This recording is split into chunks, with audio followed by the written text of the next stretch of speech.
被吹捧为中国钢铁侠的恒大董事长许家印，曾一度成为中国首富，身家超过400亿美元。但就在今年，这个房地产巨头被香港法院判令清盘，涉及的造假金额高达778亿美元，成为有史以来最大的财务造假案之一。本影片将揭开这场中国房地产泡沫狂欢与覆灭的惊心动魄内幕，从开发商的马球城市疯狂计划，到银行家们的香槟游艇派对，再到普通百姓的房住不安的悲剧，让我们一起追溯这股疯狂泡沫是如何在放纵中被吹大，又是如何在贪婪中加剧恶化，最终以惨淡收场的。揭露泡沫背后那些不可告人的黑暗交易。无情的事实将让你大吃一惊，不要错过这部狗血剧的终极大结局。炼狱之火始于跃马疯狂。2016年，纽约对冲基金经理奎林受邀参观了一个离谱绝伦的房地产项目——天津环亚国际。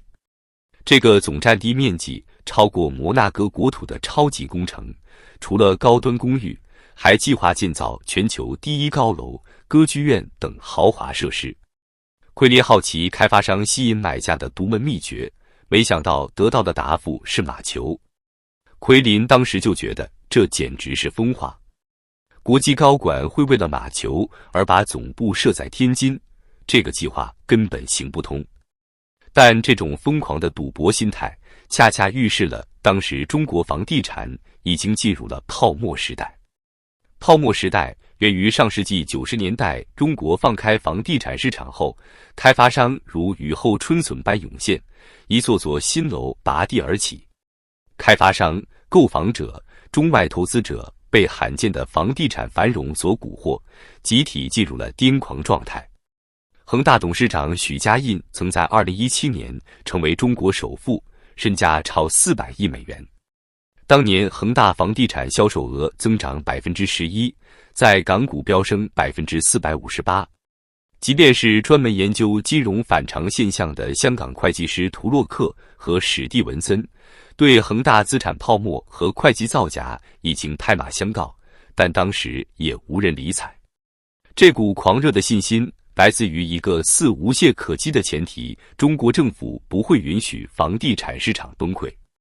因为绝大多数民众的储蓄都弃在了住房市场上，一旦楼市暴跌，将酿成社会动荡。然而，幻想总有尽头。为了维系这疯狂的繁荣，银行通过各种诡计为开发商输血，比如挖洞，利用空壳公司借款并由母公司担保，这样银行就能为母公司继续输送资金，而不需在资产负债表上体现。更荒唐的是，银行甚至允许开发商多次抵押同一抵押品。在那个疯狂年代，开发商身价暴涨，只要有钱就可以高薪雇佣销售经理。有人回忆说，银行家们常在游艇上举办派对，有香槟有美人，狂欢不止。一位金融从业者直言，当时是开发商在选择投资者，投资者没资格选择不买房地产债券。这种横行无忌的资金狂潮，让泡沫在2020年底前后达到疯狂顶点。中国住宅和开发商库存的总价值高达52万亿美元，是美国住宅市场的2倍多，比整个美国债券市场还要大。泡沫的根源就在于市场和政府的双重失灵。开发商为了暴利而不择手段，中介和银行为了佣金而唯利是图，投资者和购房者为了暴富而失去理性，政府为了经济数字而纵容失控。集体狂热催生了这场永无止境的疯狂赌局。崩盘前的最后疯狂，监管敲响了警钟，但大家似乎还沉浸在泡沫的放纵狂欢之中。2021年初，监管部门实施了3道红线政策，限制杠杆率过高的开发商举债。同年8月，作为行业龙头的恒大数百个项目陆续停工，债务危机浮现。这一幕差点被形容为减了肥。当时还有不少人试图掩饰现实，自我安慰房地产市场只是遇到了阵痛。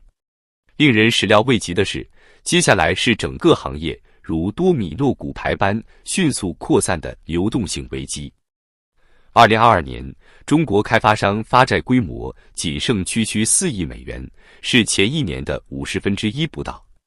数据显示，截至2021年底，国际知名基金公司的一些产品高达12.8亿美元的资金都暴露在中国房地产风险之中。房地产业务曾在中国经济增长中占25%左右的重要份额，如今却成为拖累。幸免于难的个别投资者纷纷出来炫耀自己的先见之明，但谁都没想到泡沫最终破灭的景象会如此惨烈。很多全身家当都投在房地产上的普通百姓从此破产，成为这场疯狂的最大牺牲品。2024年1月，曾经的房地产巨头恒大终于被香港法院发出清盘令，涉嫌造假金额高达784亿美元。奥秘终于揭开，原来恒大大肆虚构销售、多次重复抵押等把戏由来已久。一位匿名人士说，当年高管们就已经知道恒大在做一文不值的生意。最令人震惊的是，在恒大破产前几年，主要会计师事务所竟然对恒大资产质量和收入确认问题有所怀疑，却未能堵住造假的大门。一些在中资评级机构眼里 AAA 的公司，最终沦为全球最大财务造假案之一。天津的那个马球中心，如今也已被拍卖。那座被吉尼斯认证为最高空置建筑的办公楼，现成了都市探险家们最爱的游乐场。空置豪华写字楼，如今只能作为拍摄特技视频的背景板。这座由马球理想主义者兴建的理想之城，大梦初醒时已成了一场空。灾难性的后果，恒大的覆灭只是开始，整个中国房地产业正遭受着空前的寒冬。据民间智库可研估计，已有50多家开发商拖欠国际债务，约50万人失去了工作。全国更有约2000万套住宅尚未竣工，需要巨额资金投入才能完工。这场危机正迅速向整个经济蔓延。地方政府因失去了土地出让的主要收入来源，财政收支开始出现困难。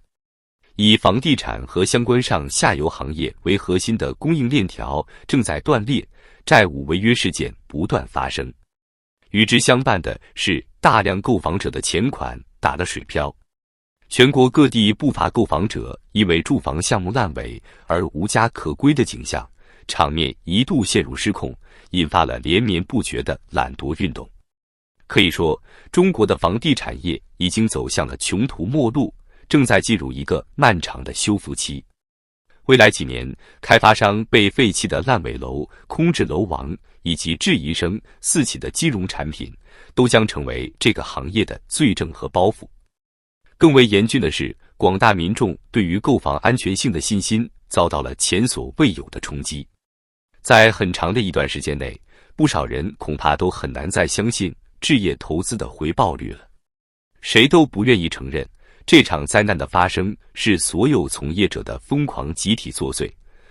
而不仅仅是某些个人或公司道德操守的问题。可是谁又愿意相信，这个被允许了如此长时间盲目发展的市场，缺乏了最起码的道德底线呢？这个疯狂的泡沫之所以不知疲惫地持续了超过10年，正是由于参与各方在利益的驱使下虚伪地互相迷惑，他们则信于那些自我利益中暗自希冀成真的种种假设。无论是开发商的营销人员披着马球爱好者的行头，还是银行家在豪华游艇上揽客，亦或是投资者们排着长队认购绝大部分人都知道臭名远播的房地产产品，人人在这出自我剥削的闹剧中扮演着不同的角色。一个行业的崩溃不仅会波及众多相关从业者的切身利益，更会给整个社会带来巨大的经济动荡和责任危机。没有人是无辜的，每个人对这场灾难负有不同程度的责任。中国房地产市场的疯狂繁荣背后，是一个被无数人无视和放任的泡沫在不断膨胀。尽管早有不少警示信号显示住房价格与市场基本面严重背离，但无论是开发商、银行，还是购房者和地方政府，都对此熟视无睹。他们在泡沫的蛊惑下各怀鬼胎，唯利是图，直到泡沫终于在几年后的今天戛然破裂。要说起这场灾难的肇因，不得不从供需严重失衡做起。城镇化进程加快，推高了对住房的需求，但土地资源的供给却被房地产开发商垄断控制。这个垄断市场结构使得房价在供给严重不足的情况下被狠狠推高。与此同时，由于国内投资渠道匮乏，房地产投资成为了储蓄财富的热门选择，这进一步火上浇油。地方政府对土地财政的过度依赖也是另一个导火索。